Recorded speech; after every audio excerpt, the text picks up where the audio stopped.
चारित्र्यावर संशय घेऊन पतीने पत्नीची हत्या केली। धारावे गावात एका महिलेचा खून, पतीनेच पत्नीची हत्या केल्याचा आरोप। आरोपी पश्चिम बंगालला पळून गेला होता। नेरूळ पोलिसांनी आरोपीला अटक केली। धारावे गावात शनिवारी रात्री एका महिलेचा खून झाल्याची घटना घडली। मृत महिलेचे नाव लालबानू सरदार, वय 45 असे होते। त्यांचा मृतदेह घरात आढळून आला। पोलिसांनी केलेल्या तपासात असे दिसून आले की लालबानू यांच्या पतीनेच त्यांची हत्या केली आहे। पतीला पत्नीच्या चारित्र्यावर संशय होता। याच संशयातून त्याने पत्नीची हत्या केली आणि पश्चिम बंगालला पळून गेला।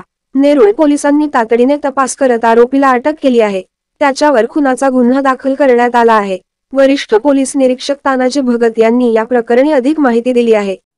4 तारखेला रात्री 7:30 वाजता मला पोलीस स्टेशनला एक मेसेज मिळाला की धारावे गावामध्ये एका बाईला मारलेलं आहे, म्हणजे जखमी झालेली आणि तिला ताबडतोब हॉस्पिटलला पाठवलं। म्हणून आम्ही तिथं घटनास्थळी गेलो तर त्या घटनास्थळामध्ये पूर्ण घरात रक्त वगैरे सांडलेलं होतं आणि बाजूला चौकशी केलं तर ते बाजूवाल्यांनी सांगितले की नवरा बायको दोघंजण राहतात आणि त्यांचं आपसात भांडणं झालेली आहेत आणि त्या बाईला जखमी झालेली आणि तो पळून गेलेला आहे आणि तिला हॉस्पिटलला हे केलेलं आहे, ॲडमिट केलं। आम्ही हॉस्पिटलला गेलो तर डॉक्टरांनी डेट बिफोर ॲडमिशनचं सांगितलं।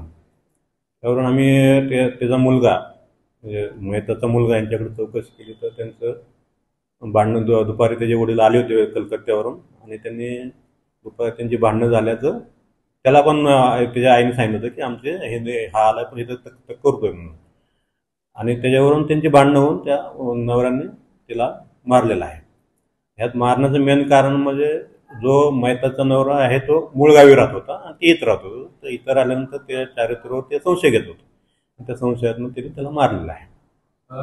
त्याच्या आरोपीवरती यापूर्वी पण कुठले गुन्हे आहेत का दाखल चौकशीमध्ये काही निष्पन्न झालेलं आहे? नाही, आरोपी हा 60 वर्ष वयाचा आहे, त्याच्यावर असे काही गुन्हे नाहीत, पण तो मूळ गावीच राहत होता। इथं पूर्वी राहत होता पण आता येऊन जाऊन करत होता, कधी इथं राहायचा कधी गावी राहायचं।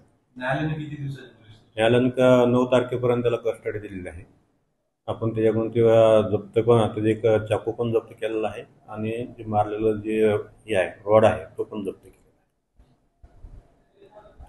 या घटनेमुळे गावात भीतीचे वातावरण निर्माण झाले आहे।